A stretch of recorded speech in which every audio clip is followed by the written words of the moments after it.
Na última segunda-feira, 17 de março, a deputada distrital Arlete Sampaio participou, juntamente à parlamentar Érica Cocai, de uma audiência da Comissão da Verdade realizada na UNB.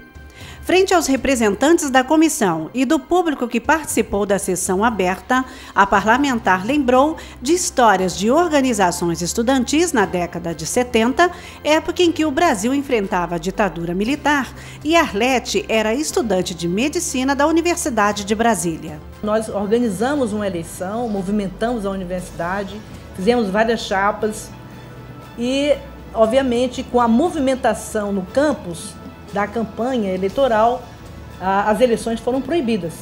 Então aí nós levantamos a bandeira seguinte, que era do DCE livre. E isso acontecia paralelamente a todo um processo de organização, de reorganização do movimento estudantil nacional. Nós também participamos do processo de reorganização nacional da UNE.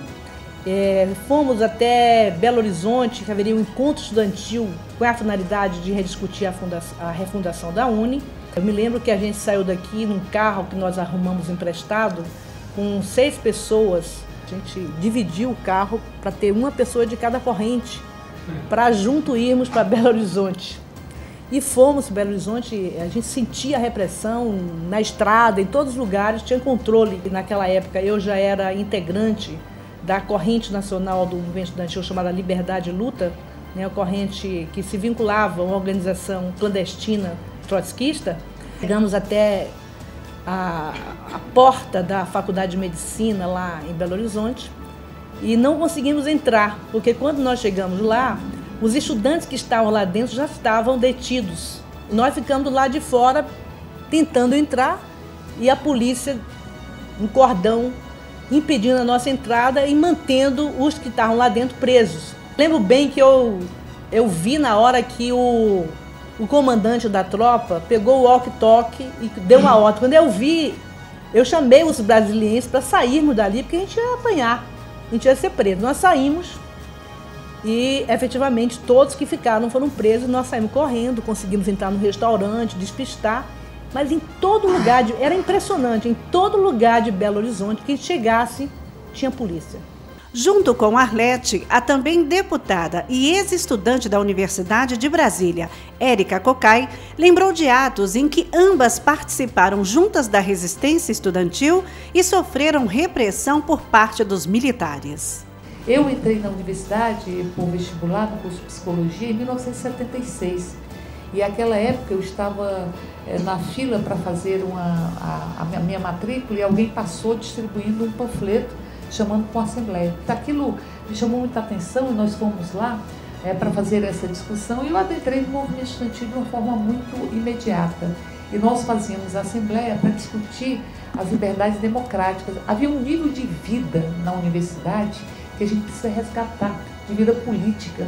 Eu lembro de como foram profundas as discussões se a gente deveria ou não participar das eleições de 1976. Nós éramos vigiados.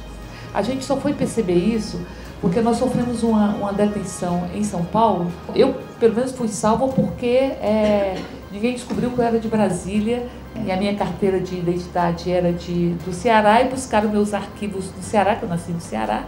E eu não tive nada. Na invasão da PUC em São Paulo, que eu estava lá, o Erasmo Dias já chamou o meu nome, porque já identificaram que havia uma relação que a gente participava do movimento estudantil.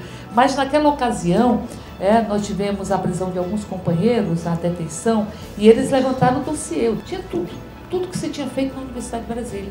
Você chegou no dia tal, com a camiseta tal, carregando tal coisa e tal, para fazer não sei o quê, que foi num encontro tal, na assembleia tal, e fez essa defesa de propostas e tal. Então havia um nível, a gente era vigiado. Após a fala das parlamentares, a audiência foi aberta para comentários e perguntas da comissão e da plateia.